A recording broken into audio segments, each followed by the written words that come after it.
கேளுங்கள் ஜன்மியேஜிய பூபாலகா, நெடிய கடல் சொந்த இந்த உலகத்திலே, அதாவது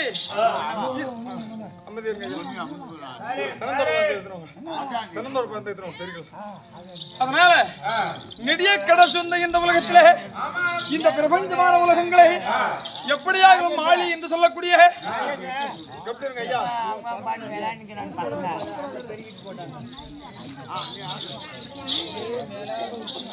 நெடிய கடல் சொந்த இந்த உலகத்திலே ஆழி என்று சொல்லக்கூடிய சமுத்திரமாகப்பட்டது இந்த பிரபஞ்சமான பூமியை உலகங்களை சுற்றி எப்படி வளர்த்து கடல் சொந்த உலகத்திலே ஜன்மியஜன் ஒருவன் வாழ்ந்து கொண்டு வந்தாராம்.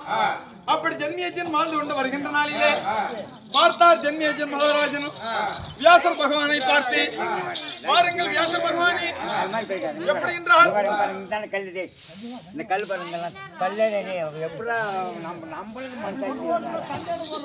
அவங்க பாட்டுக்கு சொல்றாங்க தவிர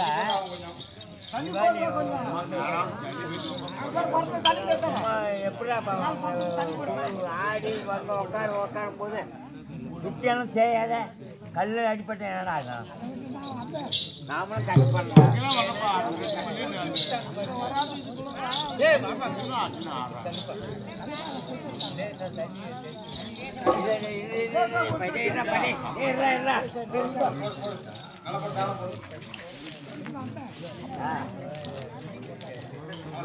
தண்ணி போடாடி போட லேசா போடு.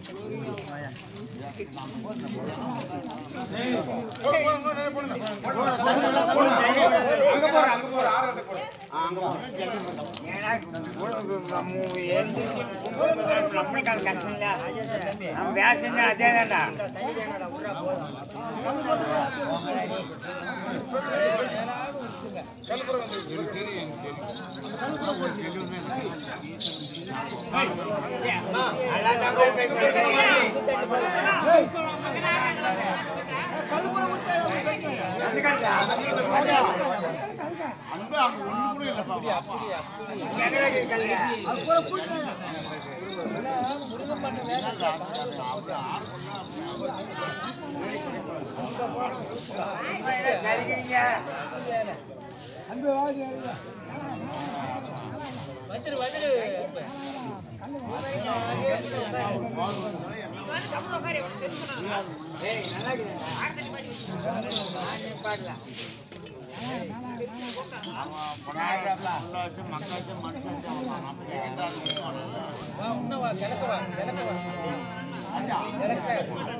அப்படி வாழ்ந்து கொண்டு வருகின்ற நாளிலே ஜன்மியஜனாகப்பட்டவர் வியாசர் பகவானை பார்த்து, பாருங்கள் வியாசர் பகவானே, அதாவது இந்த பிரபஞ்சமான உலகங்களை துரியோதனாதிகள் 100 பேர்களை பிறக்க வைத்திருக்கிறாய், 5 ராஜாக்களை 5 பேர்களை பிறக்க வைத்திருக்கிறாய்.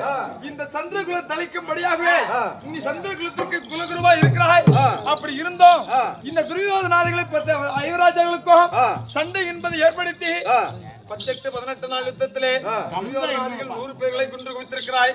அவரோடு சேர்ந்தவர்களை குருவாகி கொன்று குவித்திருக்கிறாய்.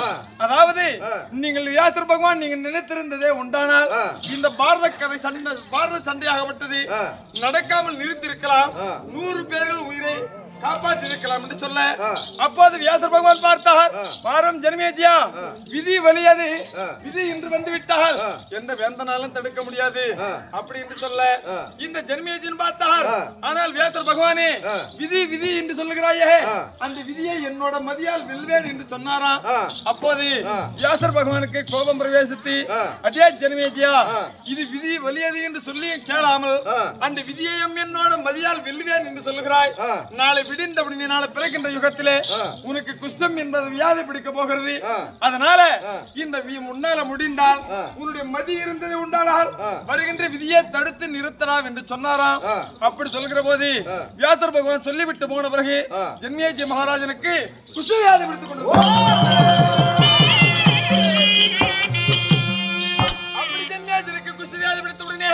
பார்த்தார் ஜன்மேஜியன். பாருங்கள் சுவாமி பகவானே, நான் தவறு செய்து விட்டேன் ஐயா. பெரியவர்களை நான் தவறாக பேசிவிட்டேன். பாரத கதையை பழித்து சொல்லிவிட்டேன். எனக்கு இந்த சாபமானது எப்போ நிவார்த்தியாகும் என்று கேட்டாராம். அப்போது அதாவது வியாசர் பகவான் சொல்லுகிறார், பாடா ஜனமேஜியா, எந்த பாரத கதையை பழித்து சொன்னாயோ, எந்த பாரத கதையை இழிவாக சொன்னாயோ, அதே பாரத கதைகளை நீ செவியுற்று கேட்க வேண்டும், கண் குளிர பார்க்க வேண்டும். அப்படி பார்த்ததே உண்டானால் உனக்கு பிடித்திருக்கின்ற குஷ்டியாதியானது நீங்கும் என்று சொன்னாராம்.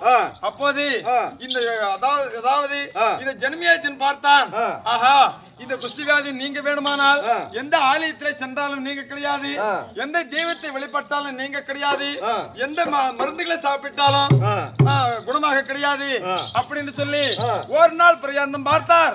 வைசம்பனாருடைய தேவி என்று சொல்லக்கூடிய வதஷ்டா தேவியாகப்பட்டவள் காலையில இழந்தவுடனே கால் கை சுத்தம் செய்துவிட்டு அலங்காரமாகவே அதாவது மேடைகளை அமைத்து மேடையின் மேல் உட்கார்ந்து சந்திரன் முதல் சிவனுடைய ஜடாவரத்தில் இருக்கிறதே, சந்திரன் முதல் சந்தன மகாராஜா வரை இந்த பாண்டவருடைய சரித்திரம் என்று சொல்லக்கூடிய 47 தலைமுறைகளையும் சொல்லிக் கொண்டு வந்தாராம், 37 தலைமுறைகளையும் சொல்லிக் கொண்டு வந்தாராம். இப்படி ஒன்று விடாமல் சொல்லிக் கொண்டு வருகிற போது பார்த்தார் இந்த ஜனமேஜன் மகாராஜன் இந்த கூட்டத்தோடு கூட்டமாக சென்று மக்களோடு மக்களாக சென்று இந்த அதாவது இந்த வதஷ்டா தேவி சொல்லக்கூடிய மகாபாரத கதைகளை செவியுற்று கேட்டுக் கொண்டிருந்தாராம். அப்போது இந்த மகாபாரத கதைகளை செவியுற்று கேட்டுக் கொண்டிருக்கிற போது கண் குளிர பார்த்து கொண்டிருக்கிற போது ஜனமேஜனுக்கு பிடித்திருந்த குஷ்டிவியாதியாகப்பட்டது நாளுக்கு நாளும் கையும் கால்களும் குறைந்து விழுந்தே. அப்படி குறைந்து விழுந்தே வருகிற போது பார்த்தார் வியாசர் பகவான் பார்த்தார், இந்த மகாபாரத மகிமை நமக்கு தெரியாமல் போய்விட்டது, இந்த மகாபாரத சரித்திரம் நமக்கு தெரியாமல் போய்விட்டது, நம் மனதிலே குடி கொண்டிருக்கிறது, கதையாகவே இருக்கிறது, வசனங்களா இருக்கிறது, காவியமா இருக்கிறது, திரைக்கதையா இருக்கிறது, என்னோட மனதிலே இருக்கிறது. இந்த மகாபாரத சரித்திரம் எனக்கு மகிமை தெரியாமல் போய்விட்டது அப்படி என்று சொல்லி இப்பேற்பட்ட கொடிய நோயாகப்பட்டது கண்குளிர பார்த்ததற்காகவும் செவி குளிர கேட்டதற்காகவும் இந்த குஷ்டிவியாதியை நீங்க விட்டதாம். இந்த மகாபாரத கதையை கேட்ட உடனே ஒரு மனுஷனுக்கு பிடித்திருந்த கொடிய நோய் குஷ்டிவியாதியை நீங்க விட்டதே அப்படின்னு சொல்லி வியாசர் பகவான் பார்த்தார். இந்த மகாபாரத சரித்திரங்களை எப்படியாக எழுதி வைக்க வேண்டும் என்று சொல்லி அதாவது எழுதி வைத்து பூலோகத்துக்கு அனுப்பி வைத்ததே உண்டானால் கலியுகத்தில் இருக்கின்ற மக்கள் எல்லாம் எத்தனையோ தவறு செய்வார்கள், எத்தனையோ பிழை செய்வார்கள், எத்தனையோ தவறு செய்வார்கள். அதனால இந்த மகாபாரத கதைகளை கண்குளிர பார்த்தால் செவிகுளிர கேட்டுக் கொண்டிருந்தால் இந்த பாமர மக்கள் செய்கின்ற அதாவது குற்றங்களை எல்லாம் பொறுத்து ரட்சிக்க வேண்டும். இந்த சரித்திரங்களை கேட்டால் அவங்களுடைய பாவம் எல்லாம் போக்கி புண்ணியம் பெறுவார்கள் என்று சொல்லி வியாசர் பகவான் பார்த்தார். இந்த மகாபாரத கதைகளை எழுத வேண்டும் அப்படின்னு சொல்லி வியாசர் பகவானுக்கு எழுத படிக்க தெரியாது. அதாவது என்ன செய்தார் தெரியுமா, ஓடோடி சென்று பிரம்மதேவரிடத்தில் சென்று, பாருங்கள் பிரம்மதேவரே, என்னுடைய மனதிலே மகாபாரத காவியம் இருக்கிறது, இது எப்படியாக எழுதி தாருங்கள் என்று கேட்டாரா. அப்ப பிரம்மதேவன் சொல்லுகிறார், பாருங்கள் வியாசர் பகவானே, எப்படி என்றால் இந்த பிரபஞ்சமான உலகத்திலே இதுக்கு படிப்பதற்கு நேரம் சரியா இருக்கிறது, எழுதுவதற்கு நேரம் இல்லை என்று சொன்னாராம். இரண்டாவதாகவே எம்பெருமானா இருக்கின்ற கிருஷ்ண பரமாத்மாவிடத்தில் சென்றாராம்.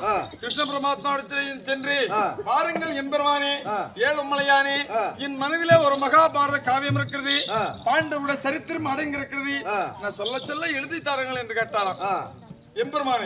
அப்போது கிருஷ்ண பரமாத்மா சொல்கிறார், பாரும் வியாசர் பகவானே, எப்படி என்றார், ஹரிஹரி நமோ நாராயணா பன்னக சைனா பாரலந்தமாயா கோவிந்தா கண்ணா மணிமண்ணா என்று சொல்லி என்னை கூவி அழைத்தால் போதும், அவரை காப்பதற்கு எனக்கு நேரம் சரியா இருக்கிறது, எழுதுவதற்கு நேரம் இல்லை என்று சொன்னாராம். அப்போது வியாசர் பகவானாகப்பட்டவர் கைலாய மலையில சென்று சிவபெருமானத்திலே முறையிட்டாராம். சிவபெருமானத்தை முறையிடுகிற போது சிவபெருமானை எழுதித்தார்கள் என்று கேட்டவுடனே சிவபெருமான் சொல்லுகிறார், இரும்பு முதல் ஜென்மம், அதாவது யானை கடை ஜென்மம், எறும்பு முதல் ஜென்மம், யானை கடை ஜென்மம், இப்படி 8000 ஜீவராசிகளுக்கு படியளப்பதற்கு நேரம் சரியா இருக்கிறது, என்னால் எழுத முடியாது என்று சொல்ல, அப்போது வியாசர் பகவான் இப்பேற்பட்ட புண்ணிய சரித்திரமாகப்பட்டது என்னோடு அழிந்து விடும் போல இருக்கிறது, மண்ணோடு மறைந்து விடும் போல இருக்கிறது அப்படின்னு சொல்லி கைலாய மலையை விட்டு வாடிய முகத்தோடு வெளிப்பட்டு வந்தாரா. அப்படி வெளிப்பட்டு வருகிற போது பார்த்தார், என்ன நடக்கிறது? வாசற்படியில நின்று கொண்டிருந்த விநாயக மூர்த்தியானவர் பார்த்தா, பாருங்கள் வியாசர் பகவானே, இப்படி அழுது கண்ணீரும் தொழுது கண்ணீருமா வருகிறாய். தந்தையாரிடத்துல போனது என்ன குறை நேர்ந்தது அப்படி என்று விநாயக பெருமான் வியாசரை கேட்கிறாராம். அப்போது வியாசர் சொல்லுகிறார், ஆளும் விநாயக மூர்த்தி, என் மனதிலே ஒரு மகாபாரத காவியம் இருக்கிறது, ஒரு புண்ணிய சரித்திரம் இருக்கிறது. இதை எழுதுவதற்கு ஆள் தேடிக் கொண்டிருக்கிறேன், யாருமே கிடைக்க கிடையாது. அதனால மும்மூர்த்திகளிடத்துல சென்றேன், 3 பேர்களும் முடியாது என்று மறுத்தார்கள். அதனால இந்த மகாபாரத சரித்திரமானது என்னோட மறைந்துவிடும் போல் இருக்கிறது, மண்ணோட மக்கிவிடும் போல் இருக்கிறது அப்படின்னு சொல்ல விநாயகர் பெருமான் பார்த்தார். பாருங்கள் வியாசர் பகவானே, எப்பேற்பட்ட காவியமா இருந்தாலும் சரி, எப்பேற்பட்ட கவியா இருந்தாலும் சரி, எப்பேற்பட்ட வசனங்களா இருந்தாலும் சரி, நீங்க சொல்லுங்கள், நான் எழுதி கொடுக்கிறேன் அப்படி என்று விநாயகர் பெருமான் கேட்டாரா. அப்படி கேட்கிற மாதிரி இவர்தான் சரியான ஆள் என்று சொல்லி வியாசர் பகவான் சொல்லுகிறார், நான் எவ்வளவு வேகமா சொல்லிக் கொண்டு போகிறேனோ அவ்வளவு வேகமா உன்னால எழுத முடியுமா என்று கேட்டாரா. யாரு? வியாசர் பகவான். அதற்கு விநாயகர் பெருமான் பதிலளிக்கிறார், பாருங்கள் வியாசரே, நான் எவ்வளவு வேகமா எழுதி கொண்டு போகிறேனோ அவ்வளவு வேகமா உன்னால சொல்ல முடியுமா என்று கேட்டாரா. இவர்தான் சரியான ஆள் அப்படின்னு சொல்லி வியாசர் பகவான் பார்த்தார். அதாவது சிவபெருமானுடைய ஜடாபுரத்துல இருக்கிறதே சந்திரன், சந்திரன் முதல் கொண்டு சந்தனு மகாராஜா வரை இந்த பாண்டியருடைய சரித்திரத்தை, ஐவர் ராஜாவுடைய சரித்திரத்தை, சந்திரகுல வம்சங்களை 47 தலைவர்களையும் ஒன்று விடாமல் சொல்லிக் கொண்டு வருகிறாராம். பாரத கதையை சொல்லிக் கொண்டு வருகிற போது பார்த்தார் விநாயக பெருமான், இவர் சொல்லக்கூடிய வசனங்களை எழுத வேண்டுமானால் இந்த பூமியிலே எழுதினாலும் மடங்காது, ஏற்றிலே எழுதினாலும் மடங்காது, கோட்டிலே எழுதினாலும் மடங்காது, அப்பேற்பட்ட வசனமா இருக்கிறது, அப்பேற்பட்ட காவியமா இருக்கிறது. அதனால மகமேறுகிரி மலையை கொண்டு வந்து ஏடாகும். என்ன மலை? மகமேறுகிற மலை. மகமேறுகிற மலையை கொண்டு வந்து ஏடாகும். தன்னோட வலது கம்பை ஒடித்து விநாயகர் பெருமானுடைய வலது கும்ப ஒடித்து பேனாவாக கொண்டு வியாசர் பகவான் சொல்ல சொல்ல இந்த விநாயகர் பெருமான் ஒன்று விடாமல் எழுதி முடித்தாராம். எழுதி முடித்து வியாசர் பகவானத்துல கொடுக்கிற போது வியாசர் பகவான் பார்த்தார், மும்மூர்த்திகள் சிவபெருமான், பிரம்மா, விஷ்ணு 3 பேர்களுமே முடியாது என்று மறுத்தார்கள். இந்த விநாயகர் பெருமான் எழுதி கொடுத்தாரு, இவருக்கு நம்ம என்ன கொடுக்கலாம் அப்படின்னு ஆலோசித்து கொண்டிருக்கிற போது இந்த விநாயகர் பெருமானை பார்த்து வியாசர் பகவான் 1000 ஒழுங்கு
தில்லி என்கிற அசனாபுரம் என்றிருந்ததா. அப்போது தில்லி என்கின்ற அசனாபுரத்தை துரியோதனாதிகள் ஆட்சி செய்து கொண்டு வந்தாராம். இந்திரனால் கொடுக்கப்பட்ட இந்திர பிரசத்தத்தை ஐவர் ராஜார்கள் தர்மதிபன் ஆண்டு கொண்டு வந்தாராம். அப்படி ஆண்டு கொண்டு வருகிற போது பார்த்தான் பாவி துரியோதனன் சின்ன சிறு வயதிலே இருந்து இந்நாள் வரையிலே நடக்கின்ற வழியில நச்சுமுள்ள நட்டினார், படுக்கின்ற அறைகளிலே பாம்புகளை கட்டினார், குளிக்கின்ற ஜனியிலே குர்வசியை நட்டினார், சாப்பிடுகிற சாதத்திலே விஷங்களை கலந்து வைத்தார். அதனையெல்லாம் தப்பித்து வந்தார்களே அப்படின்னு சொல்லி ஐவராஜார்களை அரக்கு நாள் ஒரு மாளிகை தயார் செய்து ஐவராஜார்களை அதில் குடிபுகை அடித்து அருமை புரோசனனை விட்டு தீ வைத்து கொளுத்தினார். துரியோதனன் அதுலயும் தப்பித்து வந்தார்களே அப்படின்னு சொல்லி மாமா ஜெகனி மாமா ஐவராஜார்கள் எத்தனை தந்திரங்கள் செய்தாலும், எத்தனை சூதுமார்கள் செய்தாலும், எத்தனை வஞ்சனைகள் செய்தாலும் உயிரோடு பிழைத்தோடு வருகிறார்கள். அதனால் அதனால இவளை இப்ப இதுக்கு மேல் சூதனால் கொல்லக்கூடாது இல்லையா, வாதனால் கொல்லக்கூடாது, சூதனால் கொல்லலாம் அப்படின்னு சொல்லி ஆமா ஜெகனி மாமா ஐவராஜார்களை கொல்வதற்கு ஒரு தந்திரங்கள் சொல்லி சொல்ல அப்ப அது ஜெகனி மாமா சொல்லுகிறார், மாறும் மருமகனே துரியோதனா, எப்படி என்றால் உன்னோட மகனாய் இருக்கின்ற லக்னகுமாரனுக்கு பூநூல் கல்யாணம் என்று சொல்லி ஐவராஜார்களை விருந்துக்கு அழைத்து வாருங்கள், மற்றதெல்லாம் நான் கண்காணிக்கிறேன் அப்படின்னு சொல்ல இந்த மாமனுடைய வார்த்தைகளை கேட்டு பார்த்தான் பாவியாக துரியோதனன் தன்னோட மகனாய் இருக்கின்ற லக்னகுமாரனுக்கு பூநூல் கல்யாணம் என்று சொல்லி ஒரு ஓலையை கொடுத்து அனுப்பினார். விதுராழ்வார் கையில் ஓலையை கொடுத்து ஐவராஜார் அஸ்தினாபுரம் வரும்படி அழைத்தார். அப்போது சிற்றப்பாவா இருக்கின்ற விதுராழ்வார் ஓடோடி சென்று தர்மர் கையில ஓலையை கொடுத்தார். இந்த ஓலையை கண்டபடியே தர்மராஜாவாகப்பட்டவர் தன்னோட பெரியப்பா மகனா இருக்கின்ற தம்பி துரியோதனன் அழைத்திருக்கிறான், போகலாம் என்று சொல்லி தம்பிமார்களையும் தேவி பாஞ்சாலையும் அழைத்துக் கொண்டு அஸ்தினாபுரம் சென்றடைந்தார். அப்படி சென்றடைகிற போது பார்த்தான் பாவியாகிய துரியோதனன், அண்ணா தர்மநந்தனா, நீங்கள் 5 பேர்களும் வந்திருக்கிறீர்கள், நாங்கள் 100 பேர்களும் இருக்கிறீர்கள். தாத்தா வீட்நாச்சாரி இருக்கிறார், குரு துரோணாச்சாரி இருக்கிறார், அஸ்வத்தாமன் இருக்கிறார், விதுரன் மிகர்ணன் இருக்கிறார். அவர் இருக்கிற பொழுது 5 பேர்களும் இருக்கிற போது 100 பேர்களும் இருக்கிற போது ஏதாவது ஒரு விளையாட்டு விளையாடலாம், பொழுதுபோக்கா அப்படின்னு சொல்லி அதாவது சித்து விளையாட்டு என்று சொல்லி விருந்துக்கு அழைத்து சித்து விளையாட்டாக சொல்லி விளையாட்டு என்று சொல்லி வெவ்வேறு விதமாகவே செய்து சூதினால் சொக்கட்ட நாடி பந்தயத்தினால் பகடையாடி நாடு நகர வண்டு வண்டாரம் நவரத்தின கிரிகிடம் யானை சேனை பரிவாரங்கள் அனைத்துகளையும் பறித்து, ஆனால் அனைத்துகளையும் பறித்து விட்ட பிறகு துரியோதனன் என்ன செய்கிறான், அதாவது இன்னைக்கு நாடு இழந்தவர் நகர இழந்தாய், வீடு இழந்த வாசல் இழந்தாய், சொத்து இழந்த சுகம் இழந்தாய், உனக்கு இங்க நாடு கிடையாது, நகரம் கிடையாது, வீடு கிடையாது, வாசல் கிடையாது. அந்த புறத்தில் இருந்த திரௌபதியை கொண்டு வந்து தம்பி துச்சோதனா அனைத்தையும் தோற்றுவிட்ட ஐவராஜார்கள் இங்கு எதற்கு இருக்க வேண்டும் அப்படின்னு சொல்லி அந்த புறத்தில் இருக்கின்ற திரௌபதியை கொண்டு வந்து என் தொடர் மீதல் உட்கார்த்து என்று சொல்ல புலி போல சிறி தம்பி துச்சோதனன் ஓடோடி சென்று அனைத்து ராஜார்கள் அறிய ரதகிர துர மதாதிகளும் சொல்லக்கூடிய 56 தேச ராஜார்களும் அறிந்து கொண்டிருக்கிறார். மாற்றானோட மனைவி என்று எதிர்பாராமல், பத்தினி தெய்வம் என்று எதிர்பாராமல், அன்னி என்று எதிர்பாராமல், தெருவிலே கூந்தலை பற்றி தரதரம் என்று இழுத்துக் கொண்டு வந்து ஜெயங்குந்தி மேடையில் நிறுத்தி ஆடுகள் எல்லாம் அவர் தபமான செய்தான். அதோட விட்டார்களா, நீங்கள் தோற்றுவிட்ட நாட்டை பெற வேண்டுமானால் 12 வருஷமும் காடாவன வாசம், 1 வருஷம் அஞ்ஞாத வாசம், இந்த 13 கழித்து வந்தால் உங்களுக்கு நாடு கிடைக்கும், நகரம் கிடைக்கும், இல்லவென்றால் கிடைக்காது என்று சொல்ல அதற்கு இசைந்த தர்மச்சந்திரமூர்த்தி தர்மமே ஜெயம், பெருமாளே துணை, பொறுத்தவர் பூமி ஆழ்வார், பொங்கினோர் காடு ஆழ்வார் அப்படி என்று சொல்லி தன்னோட தம்பிமார்களையும் தேவி பாஞ்சாலையும் கூட்டிக் கொண்டு மனம் போக தொடங்கினார். அப்போது மனம் போகிற போது பார்த்தா குரு பெரியவர்கள் சேர்ந்து துரோணாச்சாரி வீட்டாச்சாரி அனைத்து பேர்களும் சேர்ந்து, ஆனால் வாரம் ஐவராஜார்களே கானகத்திற்கு செல்கிறீர்கள் என்றால் கானகத்தில் சென்று 3 கல் வைத்து அக்னியை வளர்த்தி சாதம் சமைத்து உண்ணா உருங்க இருக்கக்கூடாது. அப்படி உண்ணா உருங்க இருந்தது உண்டானால் 13 26 வருஷம் ஓட்டி வைப்பேன் என்று சொல்லி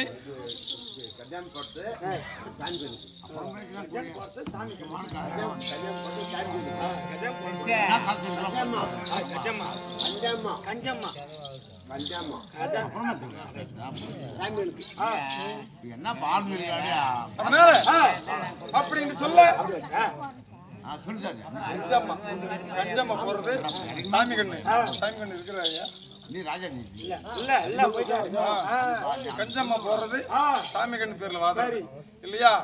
ஐயாவா இருக்கின்ற அன்னலட்சுமி அமிர்தலட்சுமி என்று சொல்லக்கூடிய கஞ்சம்மன் கொடுக்கப்பட்ட காஞ்சானம் எதற்காக சாமி கண்ணின் ஐயாவாகப்பட்டவர் இல்லையா, அவருடைய பெயர் விளங்க வைக்க வேண்டும். ஆடும் சபையிலே பாடும் சபையிலே சாமி கண்ணி என்ற பெயராவது விளங்க வைக்கலாம் அப்படின்னு சொல்லி கொடுத்திருக்கிறார். எல்லாம் வல்ல எம்பெருமான் அவர்களை பற்றி வாழ்க பல்லாண்டி வளர்க 100 ஆண்டி ஆண்டவன் நல்வெற்று வாழ்வாய் வாழ்த்துகிறோம். அதனால அப்படின்னு சொல்லுகிற போது பார்த்தார் பெரியவர்கள் எல்லாம் சேர்ந்து 3 கல் வைத்து அக்கினியை வளர்த்து சாதம் சமைத்து ஒன்னா ஒருங்க இருந்தால் 13 26 வருஷம் ஒட்டு வைப்பேன் அப்படின்றி ஒரு கையையும் பூமியில எழுதினால் அழிந்து விடும், ஏட்டில எழுதினால் கிழிந்து விடும் அப்படின்னு சொல்லி ஒரு பாராங்கல்ல பாராபட்சம் எழுதினார்கள்.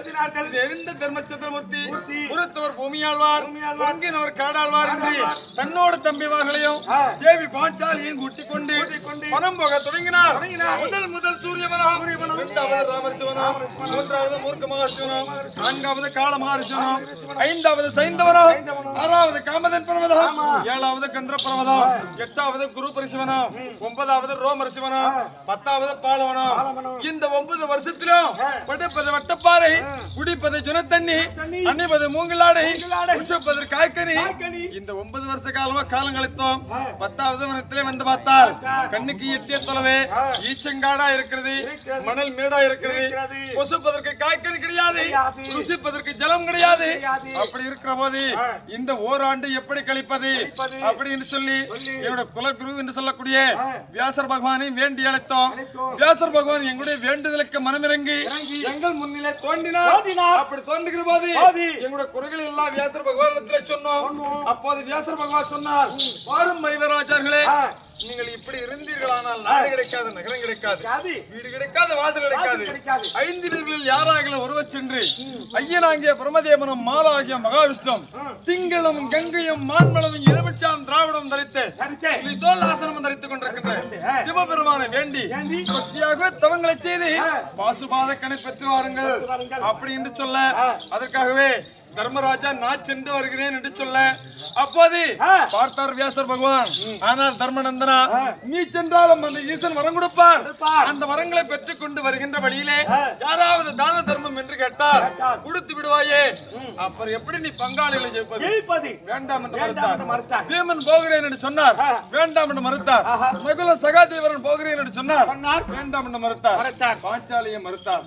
அப்போது தர்மநந்தன் கேட்கிறார், சுவாமி, யாரு வேண்டுமானாலும் வேண்டாம் என்று சொல்லுகிறார், யார் தவத்திற்கு போவது அப்படின்னு கேட்கிற போது தன்னோட வேதங்களை பிரித்து பார்த்து, ஆனா தர்மநந்தனா, அர்ஜுனன் ஒருவனே இந்த தவத்துக்கு உரியவன், அர்ஜுனன் ஒருவனே தவத்துக்கு உரியவன் அப்படின்னு சொல்ல, தர்மராகப்பட்டவர் அர்ஜுனனை பார்த்து, அர்ஜுனன் எப்பேற்பட்டவன், பெண்டுக்கல்லன் தொண்டுக்கல்லன், இவன் ஒரு கூத்திய கல்லன், ஆத்து மணலை எண்ணினாலும் எண்ணி விடலாம், ஆண்ட பெண்களை எண்ண முடியாது, தலைமுடியா எண்ணினாலும் எண்ணி விடலாம், இவன் தரித்த தாலி கட்டிய பெண்களை எண்ண முடியாது. அப்பேற்பட்டவன், பெண்டுக்கல்லன், ஆசைப்பட்டவன், பெண்ணாசைப்பட்டவன் அப்படின்னு சொல்ல, இவன் தவத்திற்கு போகிறேன் என்று சொல்கிறானே. போகின்ற வழியிலே ஒரு ஒருளுக்கு சேலை கட்டி நிறுத்திருந்தால் இது ஆனா பெண்ணா என்று ஆராய்ந்து பார்ப்பான்.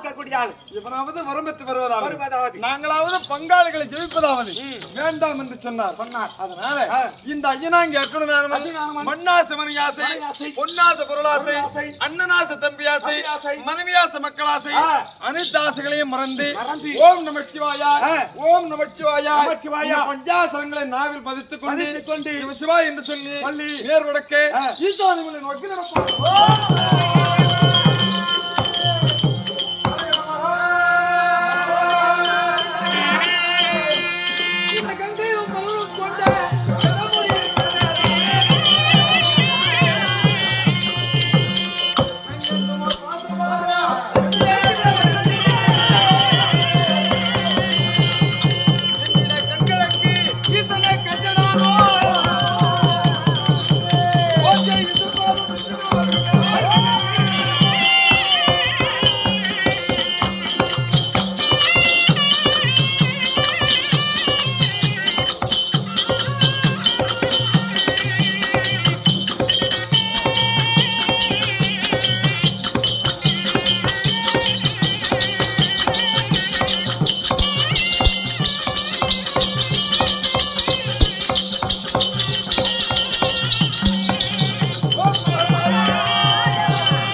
இந்த ஐயனாங்கி அர்ஜுனதானவன் ஐந்தாசுகளை மறந்து பஞ்சாசங்களை கையில் பிடித்துக் கொண்டு போகிற போது எப்படி என்றால் கைலாய மலையை சென்று 90 கம்பங்களை நிறுத்தி அதன் மீதுல அக்னியாக அருந்தவம் செய்வாரா. அப்படி அருந்தவம் செய்கிற போது அர்ஜுனனோட தவத்திற்கு மெச்சி ஈஸ்வரன் வேடுவனாகவும் ஈஸ்வரி வேடுவச்சியாகவும் 4 வேதங்களும் 4 நாய்களாகவும் மற்ற தேவர்கள் எல்லாம் கிளாரி வேடுவராகவும் அர்ஜுனனிடத்திலே வாக்குவாதம் செய்வார்களாம். அப்போது இந்த அர்ஜுனனாகப்பட்டவன் கையிலே இருக்கின்ற காண்டிபத்தினால் சிவனுடைய ஜடாபுரம் சிதறும்படியாகவே அடித்து பாசுபாஸ்திரம் பெற்ற வரக்கதையே என்னால் ஆன மட்டும் ஆடி பாடி வருகிறேன். கத்தது கைமண்ணளவை கல்லது உலகளவை உற்றுக்கிழமைகளை இன்னும் ஓதிக்கொண்டிருக்கிறார். அப்படி இருக்கிறது. ஆனால் இந்த சபையிலே அமர்ந்திருக்கிறவர்களை பார்த்தா சகல கலைகளைய கற்றுணர்ந்த ஆசானெல்லாம் வந்திருக்கிறார்கள். கப்பனிருங்க ஐயா,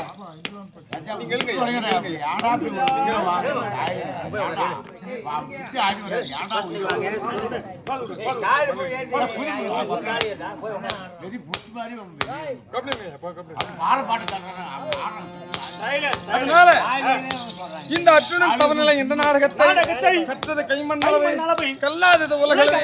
அதனால இங்க அமர்ந்திருக்கிறவர்களை பார்த்தால் சகல கப்பனிருங்க ஐயா, முடிஞ்சு போச்சு கப்பனிருங்க. அதாவது சகல கலைகளையும் கற்றுணர்ந்த ஆசானால் அமர்ந்திருக்கிறார்கள். இருந்தாலும் அவ்வளவு ஒரு கற்றவர்கள் கிடையாது இல்லையா. எங்களுடைய சிற்றறிவுக்கு எட்டியவாறு ஆடிப்பாடி வருகிறோம். இது எத்தனையோ தவறுகள் இருக்கலாம், எத்தனையோ பிழைகள் இருக்கலாம். எங்களுடைய தப்பு பிழைகளை எல்லாம் பொறுத்து ரசிக்கமான சபையோர்களே.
அனைத்தாசைகளையும் மறந்து இந்த வனத்தில் வருகிற போது இந்த வனமாகப்பட்டது கால பைரவருடைய மனமா.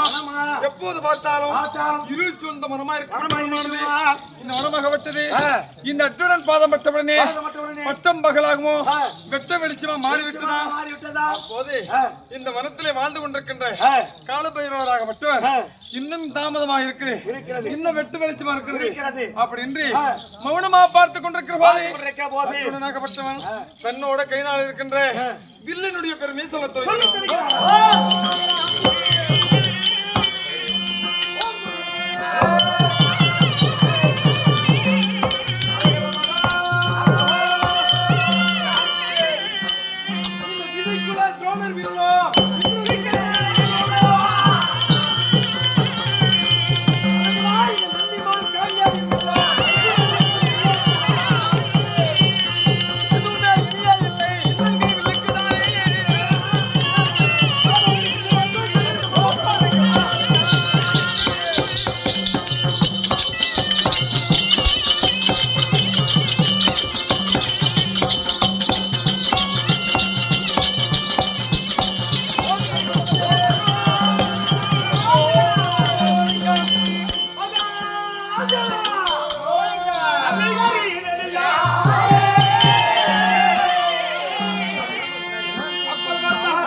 மடங்கு அதிகமா இருக்குமா.